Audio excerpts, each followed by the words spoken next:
Nous parlons donc ce soir de la sainteté pratique dans l'Église de Jésus-Christ. La sainteté pratique dans l'Église de Jésus-Christ. Lisons dans Matthieu chapitre 5 pour commencer. Matthieu chapitre 5 au verset 18.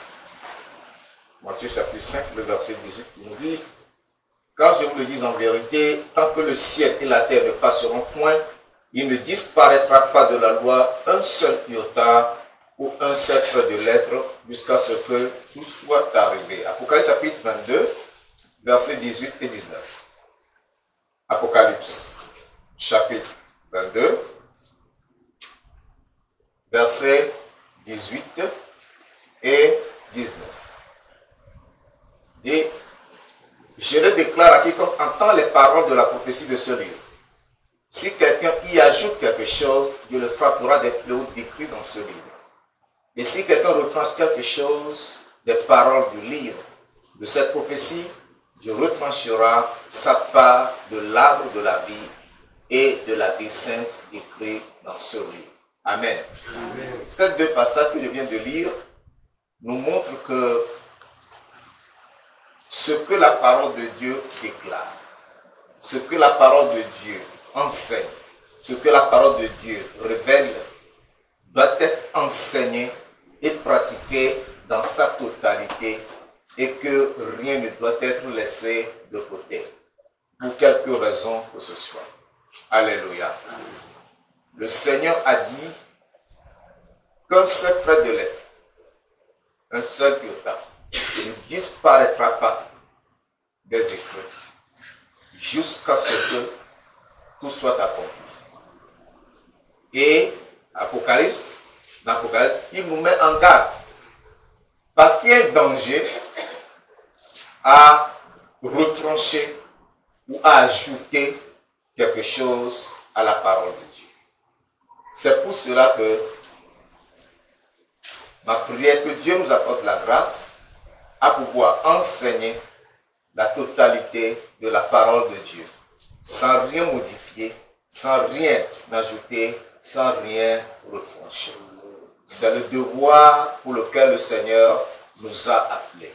Et lorsque nous parlons de la sainteté pratique dans l'Église, cela voudra dire que nous sommes appelés à enseigner la sainteté dans son entièreté, dans sa totalité, sans rien retenir, sans rien retrancher. Nous n'allons pas considérer la position, le goût ou le point de vue d'une personne pour chercher à modifier ou à diluer cette parole. C'est une obligation pour nous de révéler tout ce qui est de la volonté de Dieu. Et donc, cette sainteté a été ordonnée depuis l'Ancien Testament et doit être enseignée dans toutes les générations. Mais d'aucuns prétendent que c'est démodé ou c'est vieillissant ou ça ne vaut plus la peine. Attention, nous venons de lire les avertissements du Seigneur par rapport à la modification de sa parole. Voyez Lévitique chapitre 20, ce que la parole nous dit depuis le temps de Moïse concernant la sainteté, depuis que la loi a été donnée. Lévitique chapitre 20, versets 7 et 26. Lévitique chapitre 20, les versets 7 et 26. Il est écrit: vous vous sanctifierez et vous serez saints, car je suis l'Éternel votre Dieu. Vous vous sanctifierez et vous serez saints. Verset 26 dit: vous serez saints pour moi, car je suis saint, moi l'Éternel. Je vous ai séparés des peuples, afin que vous soyez à moi. C'est l'ordre qui a été donné aux enfants d'Israël dans le désert. Ils devaient être saints, ils devaient se sanctifier, parce qu'ils appartiennent à un Dieu saint et que chacun est appelé à être saint. Nombre chapitre 15, le verset 40. Donc chapitre 15, le verset 40. Vous vous souviendrez ainsi de mes commandements. Vous les mettrez en pratique. Et vous serez saints pour votre Dieu. Et vous serez saints pour votre Dieu. Donc Dieu a besoin que nous soyons saints. Pas pour nous-mêmes, mais pour lui. Ceci est un impératif, c'est une obligation. Nous voyons que ce commandement, qui est la parole de Dieu, qui est l'ordre que Dieu a donné, qui est une injonction du Seigneur, nous revient dans le Nouveau Testament, par le Seigneur Jésus-Christ lui-même d'abord, et ensuite par le Saint-Esprit à travers les apôtres. Matthieu, chapitre 5, le verset 8. Matthieu, chapitre 5, le verset 8. Heureux ceux qui ont le cœur pur, car ils verront Dieu. Heureux ceux qui ont le cœur pur. Le cœur pur signifie la sanctification ou la sainteté du cœur. 1 Thessaloniciens, chapitre 5, le verset 23. 1 Thessaloniciens, chapitre 5, le verset 23. Que le Dieu de paix vous sanctifie lui-même tout entier, et que tout votre être, l'esprit, l'âme et le corps soient conservés irrépréhensibles lors de l'avènement de notre Seigneur Jésus-Christ. Ici, c'est la prière de l'apôtre Paul pour l'Église, afin que chaque croyant soit sanctifié, esprit, âme et corps. Autrement dit, l'être entier a besoin de sanctifier et d'être conservé ainsi dans la sainteté jusqu'à l'avènement du Seigneur Jésus-Christ. Hébreux chapitre 12, le verset 14. Hébreux chapitre 12, le verset 14. Recherchez la paix avec tous et la sanctification sans laquelle personne ne verra le Seigneur. Ici, la sanctification se présente à nous comme condition sans laquelle personne ne peut voir Dieu. La condition essentielle ou indispensable pour voir Dieu, c'est la sanctification. 1 Pierre chapitre 1, versets 15 et 16. 1 Pierre chapitre 1, versets 15 et 16, il dit, mais puisque celui qui vous a appelé est saint, vous aussi soyez saints dans toute votre conduite, selon qu'il est écrit, vous serez saints, car je suis saint. Alléluia. Amen. Ici, c'est le Saint-Esprit qui nous parle encore par la plume de son serviteur Pierre. Puisque celui qui vous appelle est saint, le Dieu que nous servons est saint, Jésus-Christ est saint, il faut que nous aussi, nous soyons saints dans toute notre conduite. Pas saints dans un domaine et souillés dans un autre domaine. Mais dans toute notre conduite, il nous faut être saints parce que c'est un ordre. Il dit, vous serez saints car je suis saint.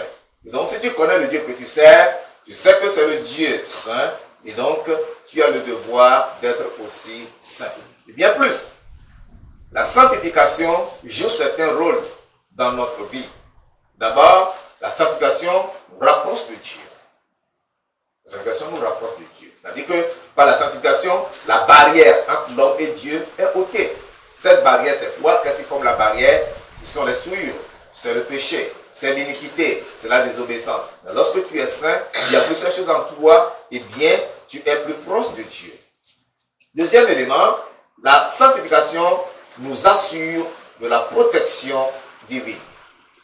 Lorsque tu vis dans la sanctification, tu jouis de la protection divine.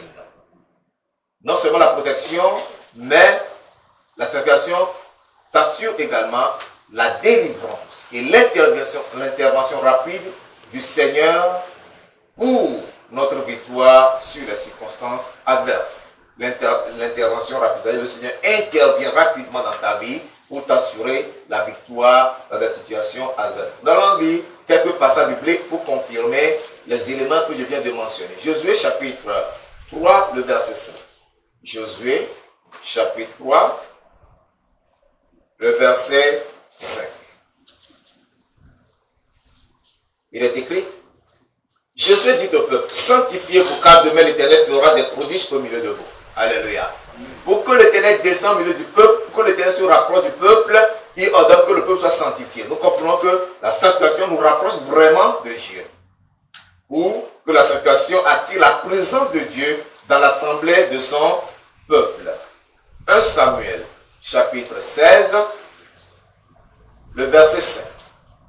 1 Samuel, chapitre 16, le verset 5. Il répondit, oui, je viens pour offrir un sacrifice à l'Éternel. Sanctifiez-vous et venez avec moi au sacrifice. Il fit aussi sanctifier Isaïe et ses fils et les invita au sacrifice. Là, c'est Samuel qui était allé contre David. Il demande que ceux qui doivent prendre part au sacrifice se fassent sanctifier parce qu'il doit se présenter devant Dieu. Et donc, lorsque tu es sanctifié, tu es dans la sanctification, tu as la facilité de te rapprocher de Dieu. Et tu communies avec Dieu en toute facilité. Et Dieu rentre dans la communion avec toi. Revenons un peu dans Josué, cette fois-ci chapitre 7. Josué chapitre 7. Nous lisons le verset 12. Josué chapitre 7, le verset 12. Aussi les enfants d'Israël ne peuvent-ils résister à leurs ennemis.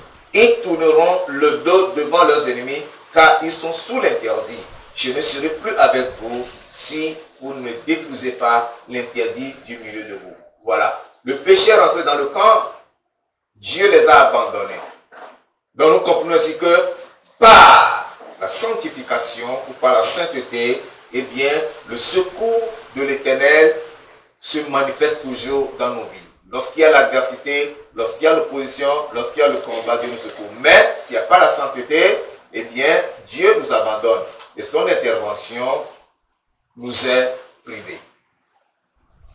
2 Chroniques, chapitre 29. 2 Chroniques, chapitre 29, le verset 5. 2 Chroniques, chapitre 29, le verset 5. Et il leur dit, écoutez-moi les Lévites, maintenant sanctifiez-vous, sanctifiez la maison de l'Éternel, le Dieu de vos pères, et mettez ce qui est impur hors du sanctuaire. Alléluia. Toi Lévite, toi qui es sacrificateur, toi qui es serviteur de Dieu, toi disciple de Jésus-Christ, tu as besoin de te sanctifier et de mettre hors de ta vie, hors de ton corps, tout ce qui est impur, tout ce qui ne glorifie pas Dieu. Nous allons considérer dans ce message 5 points essentiels. 5 points essentiels. D'abord, je vais parler de la profondeur de la sainteté selon l'évangile paulinien. La profondeur de la sainteté selon l'évangile paulinien, c'est-à-dire selon les écrits de Paul. La profondeur de la sainteté selon l'évangile paulinien. Je vais parler de ce premier point d'abord. L'évangile paulinien, c'est l'évangile qui est relatif à l'apôtre Paul. L'évangile qui est en rapport avec Paul. L'évangile, c'est-à-dire les écrits, les épîtres que Paul a écrites. L'apôtre Paul, nous le connaissons, qui fut un serviteur de Dieu, rempli de l'Esprit de Dieu et dirigé par l'Esprit de Dieu dans son ministère apostolique. Ça, vous le savez. Et lui-même en a rendu témoignage lorsqu'il répondait aux questions des Corinthiens sur le mariage. Il a dit, je crois que moi aussi, j'ai l'Esprit de Dieu. Dans Corinthiens chapitre 7, le verset 40, la dernière partie, il a dit ça. Dans Corinthiens chapitre 7, le verset 40 dit, et moi aussi, je crois avoir l'Esprit de Dieu. Alléluia. Et donc, c'est quelqu'un qui était rempli de l'Esprit, quelqu'un qui était dirigé vraiment par l'Esprit de Dieu. Raison pour laquelle ces écrits ne doivent pas être sous-estimés. Ne doivent pas sous-estimer ce que Paul nous enseigne. En effet, dans sa première épître aux Thessaloniciens, il pria pour eux en ces termes, que le Dieu de paix vous sanctifie lui-même tout entier, et que tout votre être, l'esprit, l'âme et le corps, soient conservés irrépréhensibles lors de l'avènement de notre Seigneur Jésus-Christ. Nous l'avons déjà lu, il s'agit de 1 Thessaloniciens chapitre 5, le verset 23. Quelles sont les raisons de cette prière? Dans cette prière, Paul a mentionné les trois dimensions de l'homme, les trois entités qui constituent l'homme, l'esprit, l'âme et le corps, Pourquoi Paul a-t-il donné ce détail? C'est parce que Paul veut enseigner aux chrétiens que chaque partie de notre corps, chaque entité de notre corps a besoin d'être sanctifiée pour des raisons spécifiques. Premièrement, tout votre être. D'abord, l'esprit. Il a commencé par l'esprit. L'esprit n'est pas visible. C'est le corps qui est visible. Pour quelle raison Paul n'a pas demandé que le corps soit sanctifié, ensuite l'âme et enfin l'esprit, mais il a dit que l'esprit soit sanctifié d'abord, ensuite l'âme et enfin le corps. Il y a une raison pour tout cela. L'esprit de l'homme est la partie de l'homme qui est en contact avec l'esprit de Dieu. Alléluia. La première raison, c'est que l'esprit du chrétien est la partie de ce chrétien qui est en contact avec l'esprit de Dieu. Ainsi donc, l'esprit non sanctifié, vous pouvez déjà déduire ce que je veux dire. L'esprit qui n'est pas sanctifié est en contact avec qui? Le diable. Que Dieu vous bénisse. Vous suivez vraiment. Parce que le diable aime quoi? Les souillures. Le diable aime l'iniquité.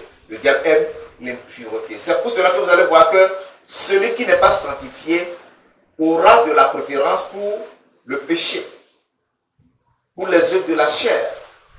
Mais celui qui est sanctifié fuira loin du péché. Et donc, ce qui se passe, c'est que lorsque nous naissons de nouveau, notre esprit est en contact, ou bien reçoit la lumière et communie avec Jésus-Christ, à la nouvelle naissance. Mais à la sanctification, bien fait la différence, à la sanctification, l'esprit humain est totalement éclairé et s'unit à l'esprit de Dieu et éclaire son âme. Alléluia. À la sanctification, l'esprit de l'homme est totalement éclairé et il s'unit à l'esprit de Dieu et éclaire au même moment l'âme de l'homme, afin de délivrer l'âme de ses émotions, de ses sentiments, de ses désirs ou de ses passions diaboliques. Parce que nous comprenons que l'âme, notre âme, est le siège ou le centre de nos émotions et de nos sentiments. Et puisque l'âme elle-même ne peut pas exécuter, bien ne peut pas réaliser ses passions, ses émotions, ses désirs ou ses sentiments, elle cherche la chair de les réclamer et de les exécuter. Raison pour laquelle nous avons besoin que l'esprit soit d'abord sanctifié. Donc vous comprenez que et l'âme et la chair dépendent de qui? De l'esprit. Dans Proverbe chapitre 20, au verset 27, Proverbe chapitre 20, au verset 27, nous lisons ceci. Le souffle de l'homme est une lampe de l'Éternel. Il pénètre jusqu'au fond des entrailles. Lui, ce qu'on n'a pas bien traduit. Si quelqu'un a la Bible d'Arby, il peut nous lire sa version. Dans la Bible d'Arby, il est écrit: l'esprit de l'homme est une lampe de l'Éternel. Ils sont de toutes les profondeurs du cœur. L'esprit de l'homme est une lampe de l'Éternel. Cette lampe sonde les profondeurs du cœur. Connaît tout le cœur. Pour faire quoi? Pour éliminer ce qui ne glorifie pas Dieu. Pour éliminer les souillures. De même, lorsque nous prenons la Bible Martin, elle dira aussi: c'est une lampe de l'Éternel que l'esprit de l'homme.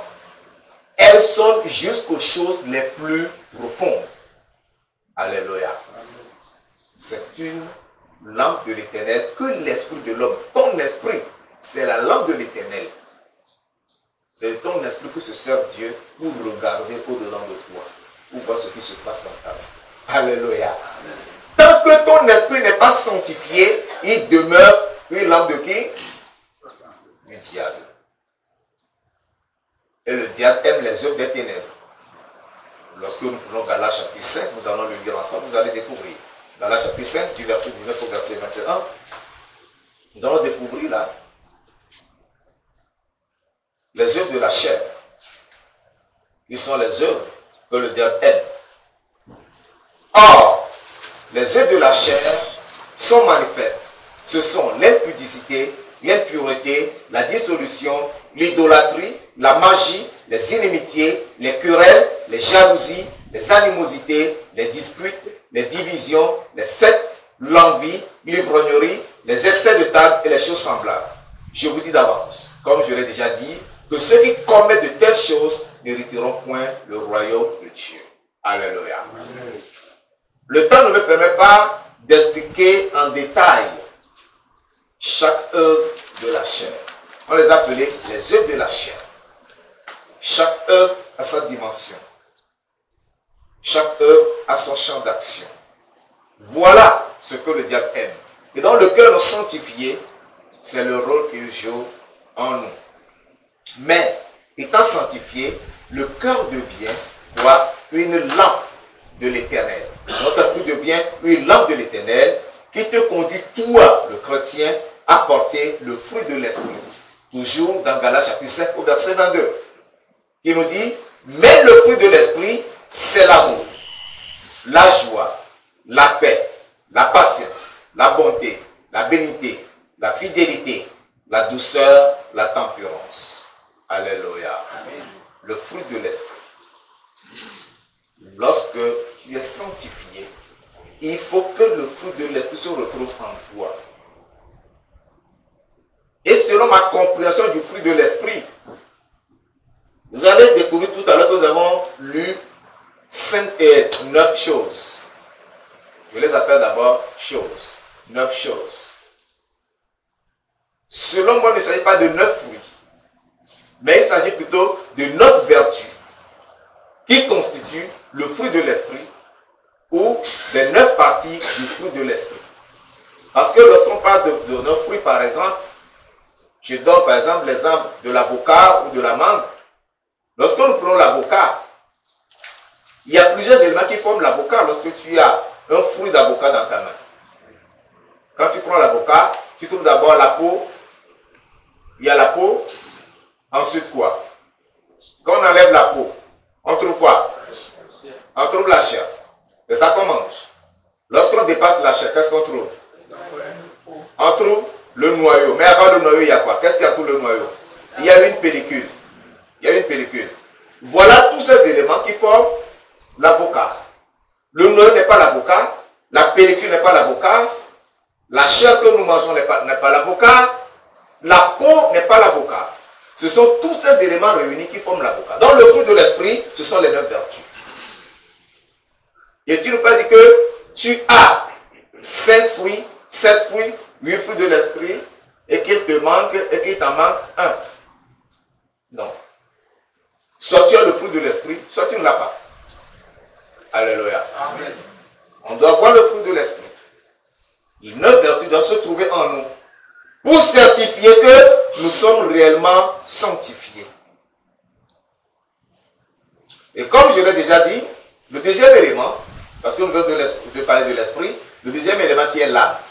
L'âme qui est le siège ou le centre des émotions et des sentiments de l'homme est soumise au dictat de l'esprit humain.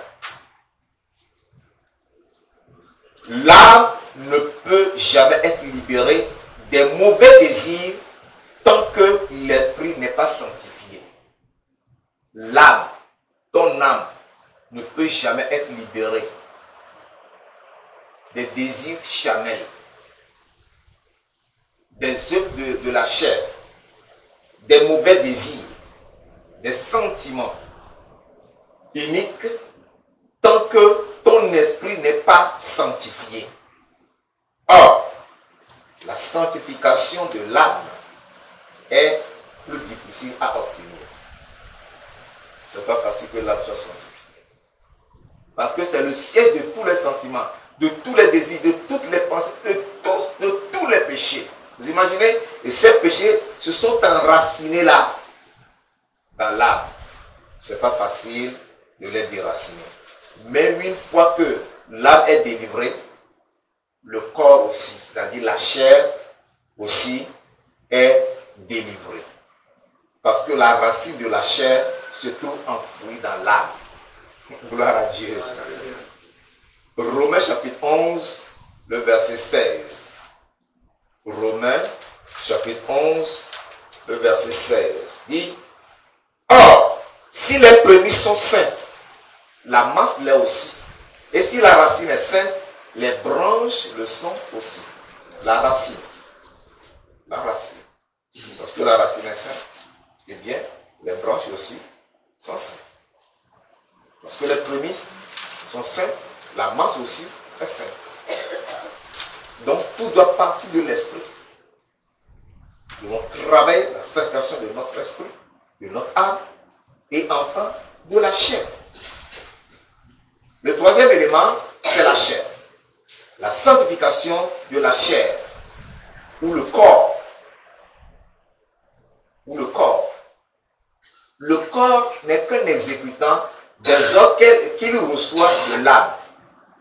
C'est l'âme qui donne ses ordres au corps ou à la chair.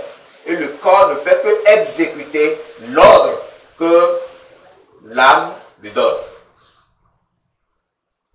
Parce que l'âme elle-même est commandée par qui? Par l'esprit. L'âme est commandée par l'esprit. C'est pour cela que Paul, parlant de la sanctification de notre être entier, a commencé d'abord par l'esprit, que l'esprit soit sanctifié, que l'âme aussi soit sanctifiée, et que le corps soit sanctifié, et que l'être entier, les trois éléments, l'ensemble, l'homme, soit conservé sans reproche, sans souillure, sans péché, pour le jour où le Seigneur reviendra nous chercher. C'est pourquoi il est très facile au corps, c'est-à-dire à la chair, d'être sanctifié une fois que l'âme est libérée. Une fois que l'âme est libérée du péché, le corps aussi est délivré. Galates chapitre 5, versets 16 et 17. Galates 5, versets 16 et 17. Galates 5, 16 et 17. Je dis donc, marchez selon l'esprit et vous n'accomplirez pas les désirs de la chair. Car la chair a des désirs contraires à ceux de l'esprit. Et l'esprit en a de contraires à ceux de la chair. Ils sont opposés entre eux afin que vous ne fassiez point ce que vous voudriez.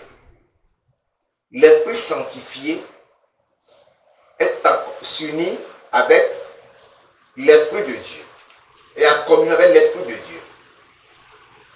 Et alors, sa lumière est projetée dans l'âme pour éclairer l'âme.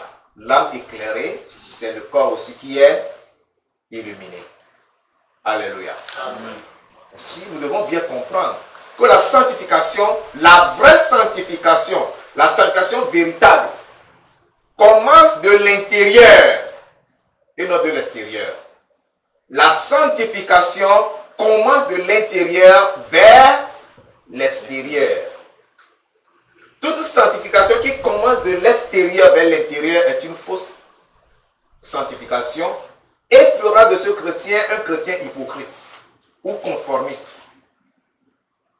Tu vas essayer de faire ce que font les autres, mais eux, ils le font par conviction, étant guidés par l'esprit. Mais toi, tu le fais par conformisme, étant dirigé par ta chair. C'est dangereux. L'esprit qui est sanctifié sanctifie l'âme et le corps et fait en sorte que la personne sanctifiée revêt des caractéristiques qui prouvent que oui, elle est vraiment sanctifiée. On ne cherche pas de midi à 14 heures. Ça saute aux yeux, il y a des éléments qui démontrent que cette âme est une âme sanctifiée. Lorsque l'âme est totalement délivrée, alors le corps sera offert à Dieu comme un sacrifice vivant, selon que Paul nous l'a dit dans Romains chapitre 12. Romains chapitre 12. Qu'est-ce que Paul dit? Je vous exhorte, verset 1, Romains 12, verset 1, je vous exhorte donc, frères, par les compassions de Dieu, à offrir vos corps comme un sacrifice vivant, saint, agréable à Dieu, ce qui sera de votre part un culte raisonnable. Lorsque l'âme est délivrée, le corps est offert à Dieu en tant que sacrifice vivant, saint et agréable à Dieu. Et vous allez remarquer qu'avec facilité, vous exécutez ce qui est dit au verset 2. Ne vous conformez pas au siècle présent. C'est-à-dire la vie de ce monde ne pourra plus t'influencer et elle n'aura aucune valeur devant toi. Lorsque les hommes vont se mettre à courir pour les choses de ce monde, lorsque les hommes vont s'entretenir pour les choses de ce monde, tu te mets à l'écart parce que là n'est pas ton intérêt. Alléluia. Soyons de véritables chrétiens bibliques et que notre vie puisse témoigner aux yeux du monde que nous sommes sortis du monde. Nous avons reçu une touche et que depuis, au-dedans de nous, depuis notre fort intérieur, une transformation s'est produite. Alléluia. 1 Thessaloniciens chapitre 4, versets 3 à 8. 1 Thessaloniciens chapitre 4, verset 3 à 8. Ce que Dieu veut, c'est votre sanctification. C'est que vous vous absteniez de l'impudicité. C'est que chacun de vous sache posséder son corps dans la sainteté et l'honnêteté, sans vous livrer à une convoitise passionnée, comme font les païens qui ne connaissent pas Dieu. C'est que personne n'use envers son frère de fraude et de cupidité dans les affaires, parce que le Seigneur tire vengeance de toutes ces choses, comme nous vous l'avons déjà dit et attesté. Car Dieu ne nous a pas appelés à l'impureté, mais à la sanctification. Verset 8. Celui donc qui rejette ses préceptes ne rejette pas un homme, mais Dieu, qui vous a aussi donné son Saint-Esprit. Alléluia. Ce que tu dois savoir, c'est que la volonté de Dieu pour toi est que tu sois entièrement sanctifié. Et il faut que toi-même tu sois disposé pour obtenir cette sanctification, mes frères. S'il y a encore des convoitises, des passions qui luttent au-dedans de toi, c'est que tu as manqué de faire ton devoir. Dieu t'a déjà donné l'opportunité. Il a déjà joué sa partition. C'est pour ta sanctification que Christ est allé à la croix, afin que toi tu sois libéré. Mais si tu continues de lutter avec le péché, de lutter avec le mensonge, pour dire que ce n'est qu'un petit mensonge, de lutter avec les convoitises de la chair, de la convoitise des yeux, de lutter avec l'impudicité, tu luttes encore avec l'impureté, avec des pensées impures, c'est qu'il y a problème. C'est qu'il y a problème. C'est que tu as manqué de jouer ta partition. Tu n'as pas prié, tu n'as pas soumis tes passions à Dieu, tu n'as pas amené ton esprit et ton âme sur l'autel de la sanctification pour que Dieu puisse opérer la sanctification au-dedans de toi. Alléluia. Ma prière est que dès ce soir, chacun de nous comprenne l'importance et la nécessité de la sanctification pour amener son être entier sur l'autel afin que cette œuvre de la sanctification puisse commencer dans l'esprit, continuer dans l'âme pour être achevé dans la chair au nom de Jésus. 1 Pierre chapitre 2. 1 Pierre chapitre 2. Verset 11. 1 Pierre chapitre 2. Le verset 11.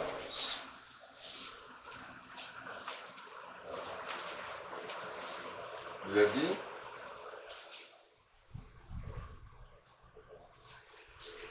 Regardez verset 11. Bien-aimés, je vous exhorte comme étrangers voyageurs sur la terre à vous abstenir des convoitises charnelles qui font la guerre à l'âme. Ces convoitises charnelles font la guerre à l'âme. Vous comprenez maintenant? C'est l'âme qui subit. C'est l'âme qui subit. Parce que tout ça là se trouve dans l'âme. Et Jésus nous l'a dit. Que c'est du dedans que viennent quoi? Les meurtres, les vols, les mauvaises pensées. C'est ça. Matthieu 15, verset 19. Vous le confirmez. Matthieu 15, verset 19. Car c'est du cœur que viennent les mauvaises pensées, les meurtres, les adultères, les impudicités, les vols, les faux témoignages, les calomnies. C'est du cœur. C'est de là. Le cœur est assimilé des fois à l'âme ou à l'esprit de l'homme. C'est ça. Deuxième point, le péril de rejeter ou de négliger la sainteté. Le péril, c'est-à-dire le danger de rejeter ou de négliger la sainteté.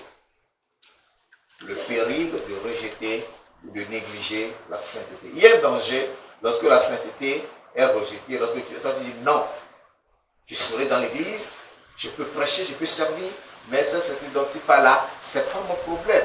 Et tu vas continuer dans l'hypocrisie, tu vas continuer dans le mensonge, tu vas continuer dans l'impureté, tu vas continuer à satisfaire ta chair, mon frère. Il y a un danger grave pour toi. 1 Thessaloniciens, chapitre 4, verset 8. Thessaloniciens, chapitre 4, le verset 8. Celui dont il rejette ses préceptes ne rejette pas un homme, mais Dieu qui vous a aussi donné son Saint-Esprit. C'est pour nous faire comprendre que ce que je dis ne vient pas de moi, ne vient pas d'une institution, mais cela vient de Dieu lui-même. C'est le commandement de Dieu et que chacun de nous doit s'y soumettre. Je reprends du verset 3, verset 7.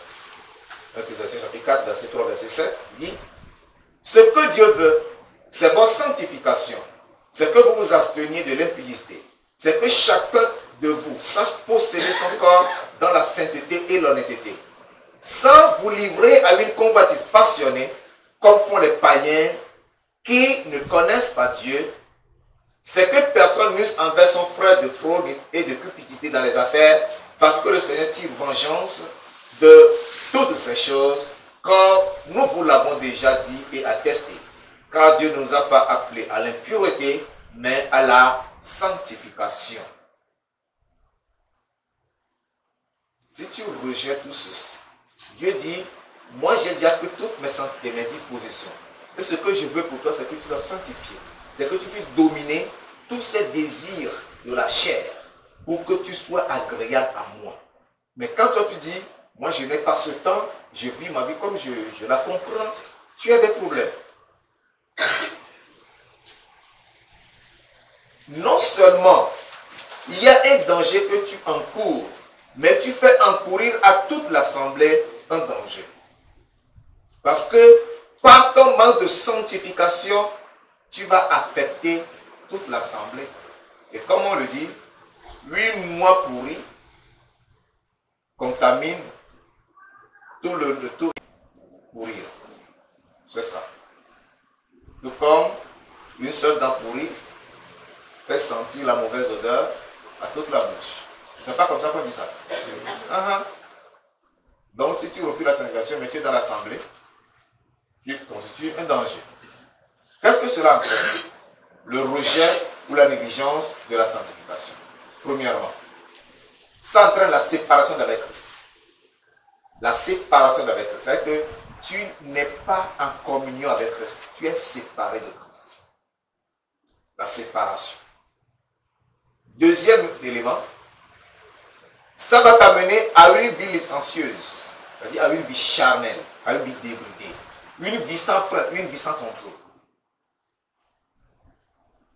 C'est-à-dire que pour toi, satisfaire les désirs de la chair ne te pose aucun problème. Le mensonge sera là, l'impureté sera là. Tu vas continuer de gérer encore le copain ou la copine. Tu pourras boire et fumer, mais venir à l'église. Après que tu t'es bien lavé la bouche, tu t'es bien brossé la bouche, tu viens, tu t'assois.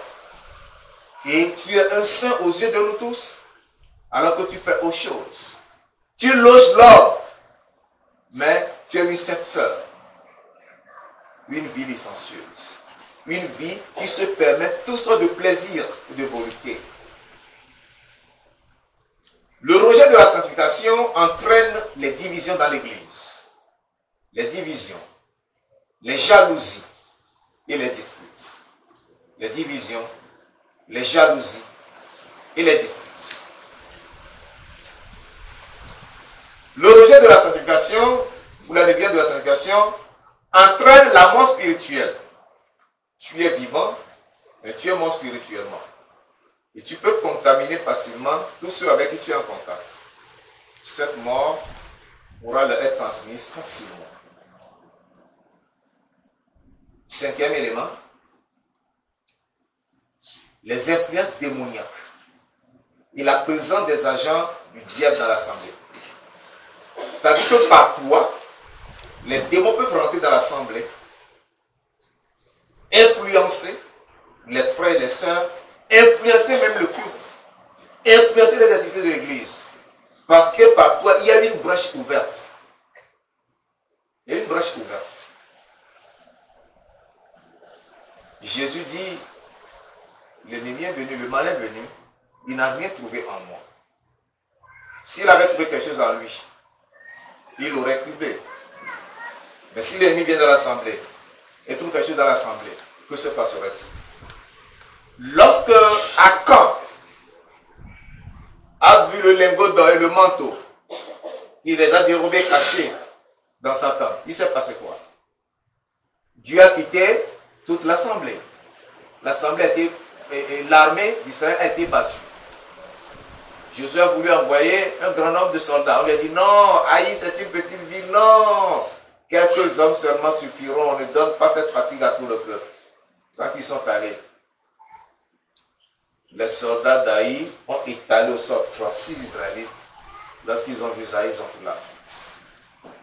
Je suis resté couché sur sa face jusqu'au soir, pleurant, gémissant, pour que Dieu lui dise d'où venait le mal.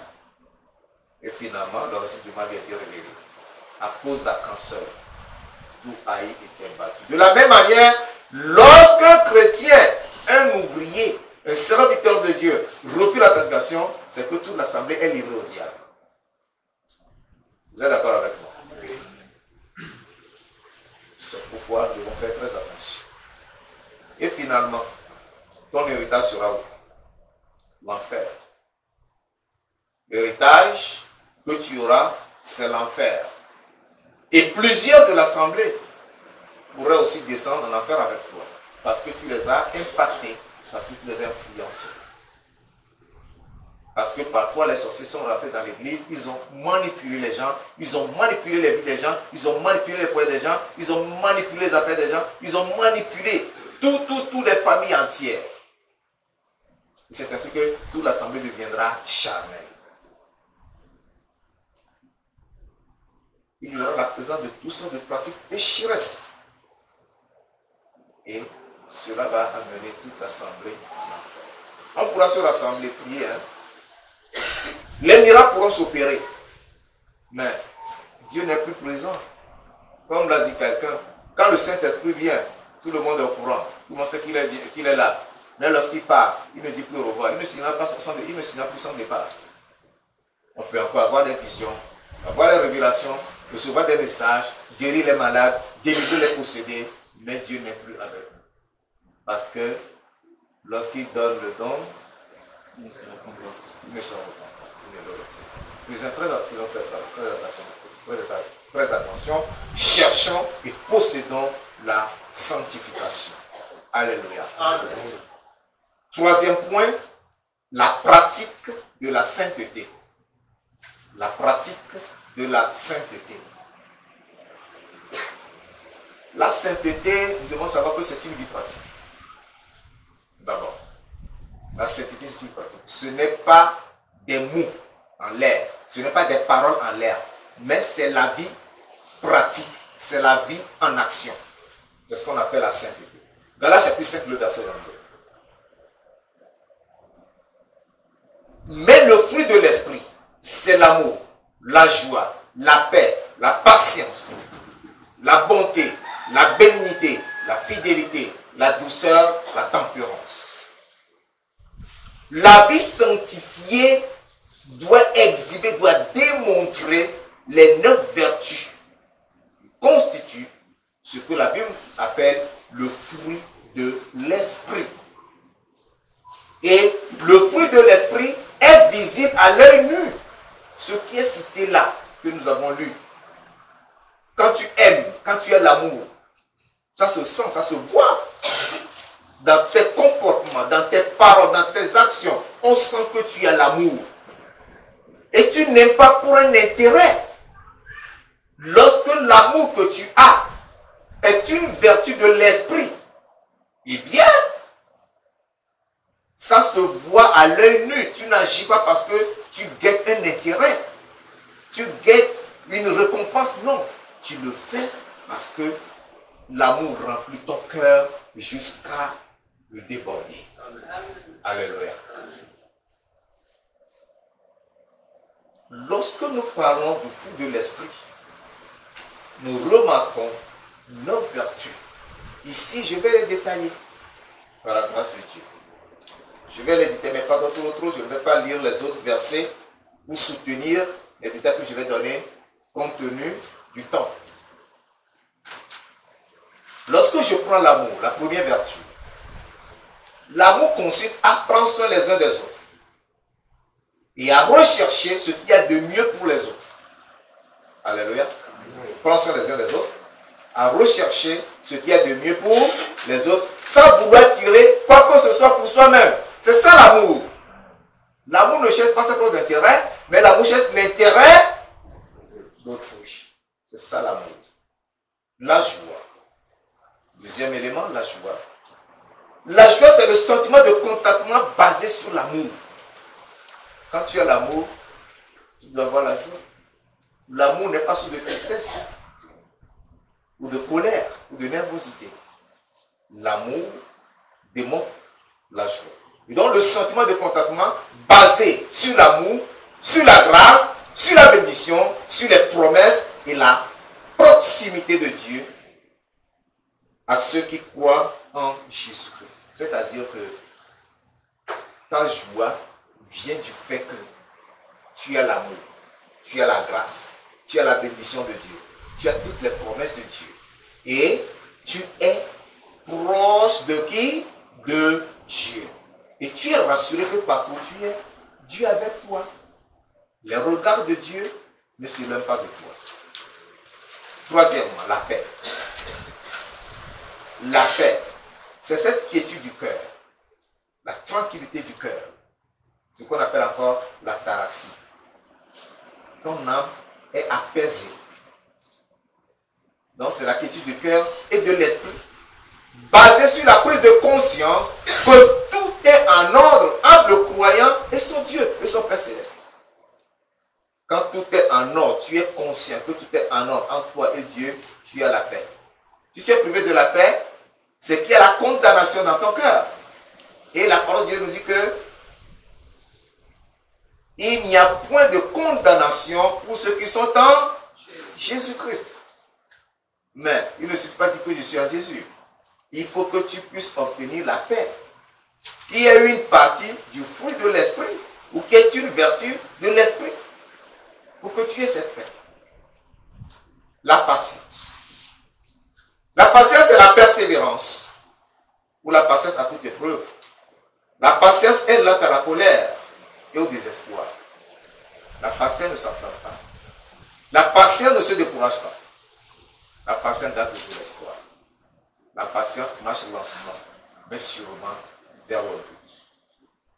Cinquième élément, la bonté. En quoi consiste la bonté?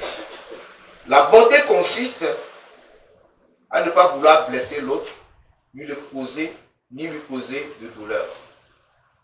Tu ne veux pas blesser le frère. Tu n'as pas l'intention de blesser la sœur. Tu n'as pas l'intention de lui faire, de lui causer de la douleur. Mais qu'est-ce que tu veux pour lui? De le voir toujours heureux. De le voir en joie. De le voir débordant d'amour. C'est ça la bonté. Sixième élément, la bénignité. La bénignité, c'est le fait d'avoir du zèle pour la vérité et la justice.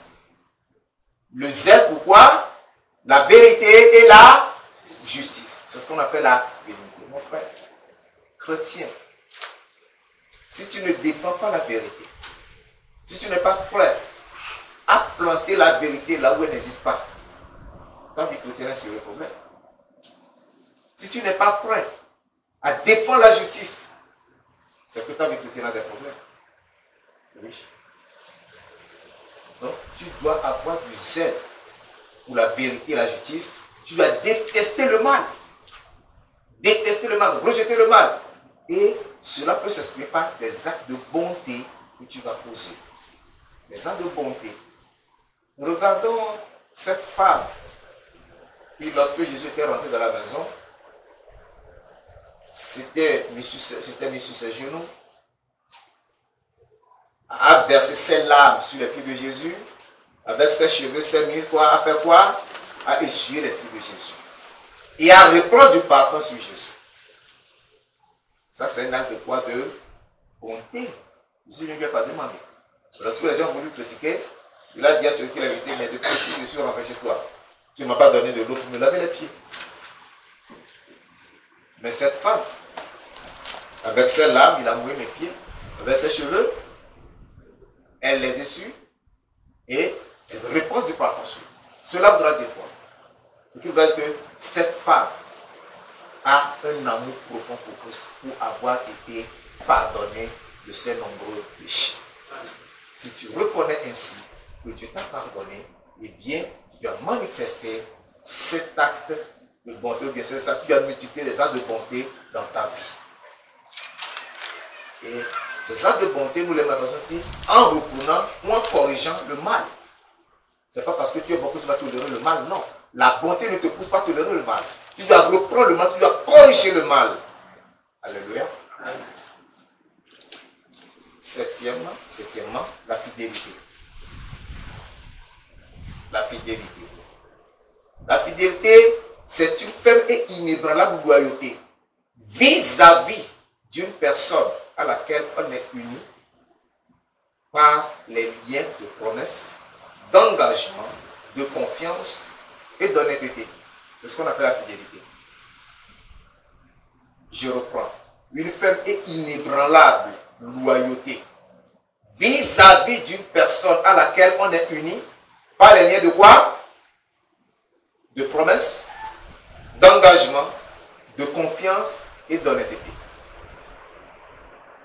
Ce qui voudra dire que il dit, je vais rester fidèle aux promesses que j'ai faites, aux engagements que je prends et à la confiance que tu as en moi. Je ne vais jamais trahir cette confiance et je serai toujours honnête dans ma vie à ton égard.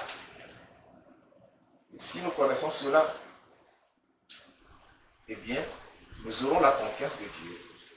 Dieu peut dire c'est mon enfant, c'est mon serviteur, partout où tu vas. Et de la même manière, entre vous, vous ferez confiance. On ne peut pas imaginer qu'un frère puisse trahir un frère, ou bien une soeur trahir une soeur, etc., etc. Les choses de ce genre ne pourront jamais se produire. Huitièmement, la douceur. La douceur, un élément important. Nous en avons besoin. C'est une attitude modérée, associée à la force et au courage. Attitude modérée, associée à la force et au courage. Ici, il peut s'agir d'une personne capable de se mettre en colère lorsque cela s'avère nécessaire. Ce n'est pas parce que je suis doux que lorsqu'il s'avère nécessaire que je me mette en colère, je ne vais pas me mettre en colère. Je ne suis pas en train de défendre la colère. Mais voilà ce qui se passe. Parce que dans la Bible, même Jésus même s'était mis en colère contre les gens. Oui. Vous le savez? Oui. Quand il est rentré dans le temple, qu'est-ce qu'il a fait? Voilà. Donc lorsque ça ne va pas, malgré ta douceur, tu demandes que non, là tu n'es pas d'accord. Parce qu'il y a quelque chose qui ne marche pas. Mais aussi de faire preuve de soumission quand il le faut. Tu te soumets lorsqu'il faut que tu te soumettes aussi. Jésus l'a démontré dans sa vie. Paul l'a démontré dans sa vie. Paul aussi s'était mis en colère contre les gens. Quand il est absent, on dit ces laits sont durs. Mais quand il est présent, on dit oh, c'est ça l'homme. il est humble. Alléluia. C'est le même qu'avec Moïse. Moïse était un homme fort patient. Plus qu'aucun homme sur terre. C'est ce que la Bible nous dit, non? Mais, lorsqu'il descendait de la montagne et qu'il attendait le bruit, qu'est-ce qu'il a fait de la table sacrée? Pourquoi? À cause de la colère. Alors que Moïse était un homme dur. Il avait la douceur. Donc, nous devons mettre chaque chose à sa place. 9e et dernier élément. La tempérance. Qu'est-ce que la tempérance? Les Anglais l'appellent self-control. C'est-à-dire la maîtrise de soi. Tu te contrôles. Tu contrôles tes passions, tes désirs, y compris la pureté et le fait de demeurer fidèle au vœu du mariage aussi. La fidélité. Oui. C'est ça ce qu'on appelle la tempérance. La tempérance, maîtriser nos passions, nos désirs, nos sentiments, avoir la pureté et demeurer fidèle au vœu du mariage. La tempérance. Ces 9 vertus qui sont le fruit de l'esprit doivent demeurer en nous pour confirmer que réellement nous sommes sanctifiés. Le Seigneur compte sur nous. C'est par ces éléments que nous allons démontrer aux yeux des autres que nous sommes des chrétiens sanctifiés. 4e point du message, les preuves physiques d'une vie intérieure sanctifiée. Les preuves physiques d'une vie intérieure sanctifiée. C'est-à-dire que lorsque la vie intérieure, lorsque ton cœur est sanctifié, lorsque l'esprit est sanctifié, lorsque l'âme est sanctifiée, ça rejaillit sur le corps. Alléluia. Ça se voit dans ton corps. C'est ça qui va m'amener à rentrer dans certains détails. Deutéronome chapitre 22, verset 5. Deutéronome chapitre 22, le verset 5. Une femme ne portera point d'habillement d'homme, et un homme ne portera point des vêtements de femme, car quiconque fait ces choses est en abomination à l'Éternel ton Dieu. Alléluia. Ici, on nous parle de quoi? De l'habillement chrétien. Aujourd'hui, nous voyons dans des assemblées dites chrétiennes, les femmes y vont en pantalon. Nous voyons des prédicatrices en pantalon dit, follet bien, serré, qui prêchent aux hommes qui sont assis en plus. Dis non, montrez-nous quelle est la tenue de la femme. On n'a pas plaisir la tenue de la femme, on va plaisir la tenue de l'homme. Mais le pantalon avant tout est destiné à qui? À l'homme et non à la femme. Parce que le pantalon montre l'effort de la jambe de l'homme et l'entrejambe. C'est là que se trouve le problème. Je n'ai pas vu des hommes porter des jupes, des robes de femmes. Hein. Et des gens se justifiaient en disant, mais Jésus même portait les robes, non? Jésus ne portait pas de robes, Jésus portait des tuniques. C'est différent, il y a différentes robes, tuniques et boubou. Il y a une différence. C'était l'habillement de l'Orient. Voilà. Mais nous connaissons quoi? Nous connaissons chemise, pantalon pour les hommes. Ils portent aussi boubou. Les femmes porteront la robe, la jupe, le paille. C'est la tenue de la femme. Et de façon décente. On s'habille pour couvrir la nudité. Dans 1 Corinthiens chapitre 11, du verset 3 au verset 16, on nous parle du voile. L'homme ne porte pas de voile et de chapeau quand il prophétise ou prêche.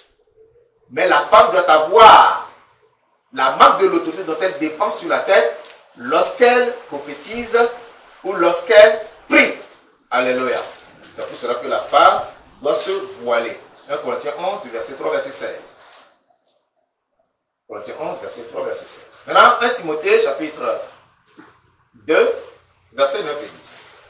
1 Timothée, chapitre 2, verset 9 et 10. 1 Timothée 2, 9 et 10.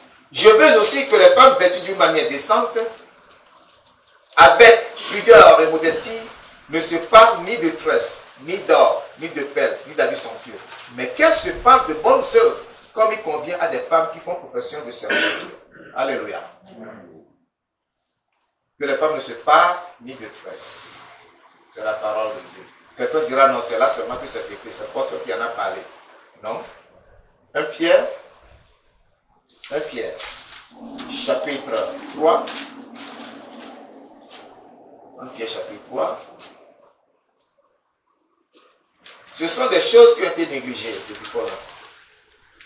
Et que l'Esprit veut que nous réveillions et que nous réveillions maintenant. 1 Pierre, chapitre 3, verset 3. Ayez non cette parure extérieure qui consiste dans des cheveux tressés, les ornements d'or ou les habits qu'on revêt. Mais la parure intérieure est cachée dans le cœur, la pureté incorruptible d'un esprit doux et paisible, qui est d'un grand prix devant Dieu. Ainsi se parlaient autrefois les 7 femmes qui espéraient en Dieu, soumises à leur mari. Alléluia. Amen. Donc nous comprenons que les bijoux, les tresses n'ont pas de place dans la vie chrétienne. Mais si tu commences à défaire tes tresses, à enlever tes bijoux, tu n'as rien fait. Tu seras une chrétienne hypocrite. Demande que ton esprit soit libéré. Alléluia. Prie que ton âme soit libérée de ces passions, de ces désirs, de ces sentiments. Et lorsque l'âme est libérée, tout de suite, le corps est dépouillé. Alléluia.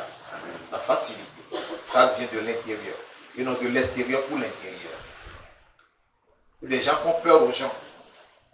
Si tu as ça sur ton corps, tu iras en enfer, tu iras en enfer. Et des gens hypocritement ou par peur commencent à tout enlever alors que le cœur n'a subi aucune transformation. Il faut que le cœur subisse d'abord la transformation.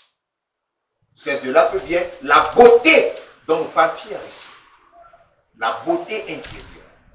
Ça rejaillit lorsque c'est bien fait. Je vais aller rapidement pour terminer. Le dernier 5e point. La possession de la sanctification. C'est-à-dire, comment obtenir et garder la sanctification. Retournons dans Josué chapitre 3. Josué chapitre 3, le verset 5. Josué chapitre 3, le verset 5. Dit, Jésus dit au peuple, sanctifiez-vous, car demain l'Éternel fera des prodiges au milieu de vous. Donc, sanctifiez-vous. Donc, l'homme même se sanctifie. L'homme peut se sanctifier. Il y a des choses que tu dois enlever. Par la prière, par la parole, par la réclamation des promesses. Jérémie chapitre 4, le verset 4. Jérémie chapitre 4, le verset 4. Circoncisez-vous pour l'Éternel, circoncisez vos cœurs, hommes de Juda et habitants de Jérusalem, de peur que ma colère éclate comme un feu et ne s'enflamme sans qu'on puisse l'éteindre à cause de la méchanceté de vos actions. C'est-à-dire que tu dois rejeter toute méchanceté, toute mauvaise action de ta vie. Tu circoncis ton cœur. C'est ça qu'on appelle la circoncision du cœur. Tu circoncis ton cœur. Et maintenant, dans 1 Thessaloniciens chapitre 5, le verset 23. Que le Dieu de paix vous sanctifie lui-même tout entier. Voilà.